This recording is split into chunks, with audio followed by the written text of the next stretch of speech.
59 families looked at Riggs, and every single one of them said no. Not because he was aggressive, not because he'd ever hurt anyone, just because he was big. Too big, they all said. Too much dog to handle. And if a dog that size ever got upset, they figured it wasn't worth the risk. Especially not with kids in the house. So for an entire year, Riggs sat in that shelter, watching family after family walk up, look at him, and walk right back out the door. This is the story of what happened when family number 60 walked in instead. Tom and Diane Bradford had been married for 15 years. They lived in a quiet neighborhood outside Columbus, Ohio, in a house with a big backyard and 2 empty bedrooms that were supposed to have been filled a long time ago. They'd tried for years to have kids. When that didn't happen, they looked into adoption. Tried that too. But between the legal process, the waiting lists, and setback after setback, nothing ever came through. After almost 3 years of trying, they finally sat down one evening and made a decision that broke both their hearts a little. They were done trying.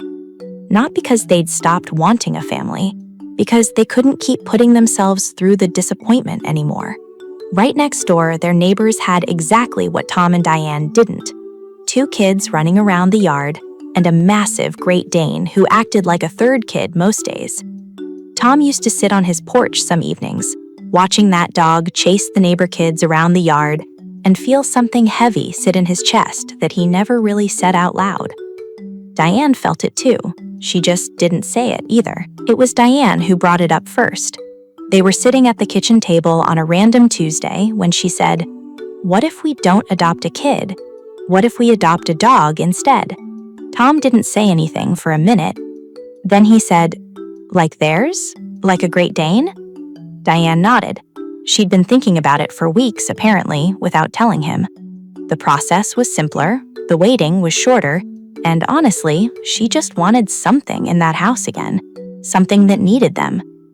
So the following Saturday, they drove out to the Franklin County Animal Shelter, mostly just to look, and that's when they saw him. Riggs was massive, tan and white, with the kind of build that made him look like he belonged in a different, larger species entirely. He looked almost exactly like their neighbor's dog. Same breed, same size, same color pattern, almost down to the marking on his chest. But he didn't act like their neighbor's Dane at all. Their neighbor's Dane was goofy, bouncy, always up for something. Riggs was lying flat in the corner of his kennel, barely lifting his head when people walked by. Like he already learned it wasn't worth getting excited anymore. Like he already knew how this was going to go. Ma! Ma! Mom! Mom! Mommy! Mommy! Mama! Mama! A shelter worker named Marcus walked over and gave them the rundown. Riggs had been there over a year. 59 different families had come through to meet him. Every single one had said the exact same thing, more or less. "He's too big. We can't handle that. We've got kids. We can't take the risk. He's never bitten anyone, never even growled at a kid. He's just big, and people get scared of big before they ever bother getting to know the dog underneath it." Tom looked at Diane. Diane hadn't looked away from the kennel since they walked up. Diane crouched down at the kennel door and called him over softly. Riggs didn't move. She called again, still nothing. He just watched her from across the kennel, like he was waiting to see if she'd give up and walk away like everyone else eventually did. She stayed crouched there for almost 2 full minutes, not pushing, not calling again, just waiting. And then, slowly, Riggs got up, walked over, and pressed his enormous head against the bars, right into her outstretched hand. Diane felt her eyes go hot immediately. Tom put his hand on her shoulder and didn't say anything, because there wasn't really anything to say. They filled out the paperwork that same afternoon. Here's something Marcus told them on the way out that stuck with both of them. He said the whole shelter had basically given up hope that Riggs would ever get adopted. Staff had started talking about him like he was just going to be a permanent resident. And when Tom and Diane signed those papers, The entire building felt different that day. People were smiling. A couple of the volunteers actually got a little emotional watching him walk out the door for the first time in over a year. Nobody there expected this ending, least of all Riggs. The first few days at the new house, Riggs was quiet. Really quiet. He'd find a corner or slip behind a door and just sit there, watching, waiting probably for something to go wrong, for someone to change their mind. Tom and Diane didn't push him. They just let him exist in the space, gave him food, gave him quiet, and let him figure it out on his own time. Around day 3, something shifted. Diane noticed it first. Riggs started following her from room to room instead of hiding from her. He started wagging his tail when Tom came home from work instead of just glancing up and looking away.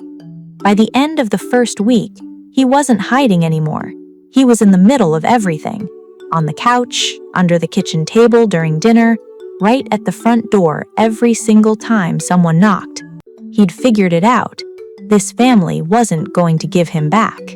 The front, stunning. The back, gorgeous. The side, beautiful. The top, amazing. The bottom, perfect. From far away, glorious. Here's the thing about Riggs that Tom didn't expect at all. The second he settled in, he basically appointed himself head of household security. Any car that pulled up outside got a bark. Any delivery person got a bark and a very serious stare through the front window. Anyone who so much as walked a little too close to the property line got the full Riggs treatment, which, given his size, tends to work pretty well as a deterrent all on its own. Tom started joking that they'd adopted a dog and gotten a security system for free. And it wasn't just protection, it was presence.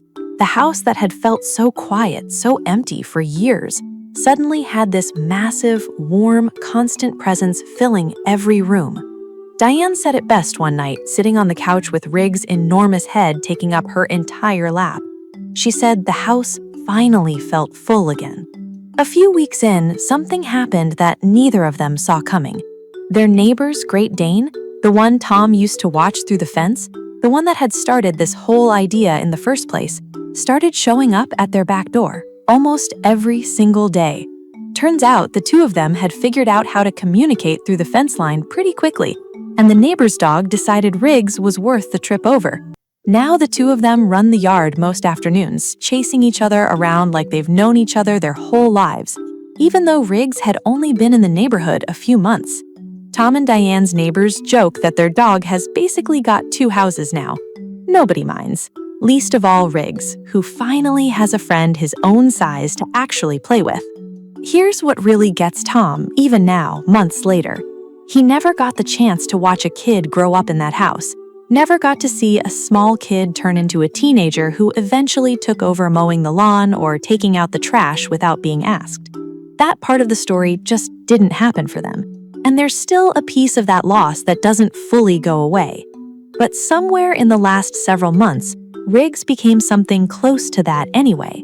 Watching him grow more confident, watching him settle fully into being part of the family after over a year of nobody wanting him, watching him take his job seriously, guarding the house, greeting them at the door every single day like it's the best moment of his life, it's given them something they didn't think they'd get to feel again.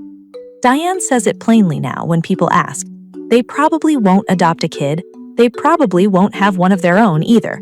And they're okay with that, because somewhere along the way, a 59 times rejected Great Dane walked out of a shelter and turned an empty house into a full one.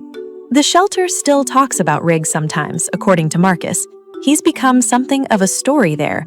The dog everybody gave up on, who ended up finding exactly the family he needed right at the moment they needed him too. 59 families looked at that dog and saw a problem too big to handle. Tom and Diane looked at him and saw exactly what had been missing from their house for 15 years. Sometimes the family you're waiting for doesn't come the way you planned. Sometimes it walks up to the bars of a shelter kennel and presses its head into your hand. And just like that, you're not waiting anymore. Do you think Riggs knew somehow that this family was different the moment they saw them?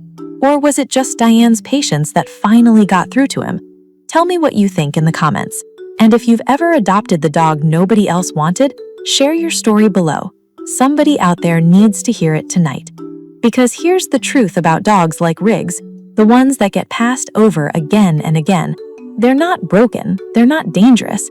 They're just waiting on the one family who's willing to crouch down at the bars and stay there long enough for the dog to decide it's safe to come closer.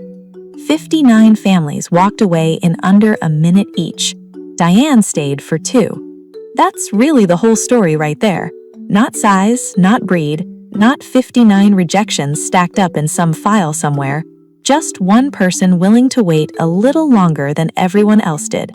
And on the other side of that patience was a dog who turned out to be exactly what that quiet house had been missing the whole time.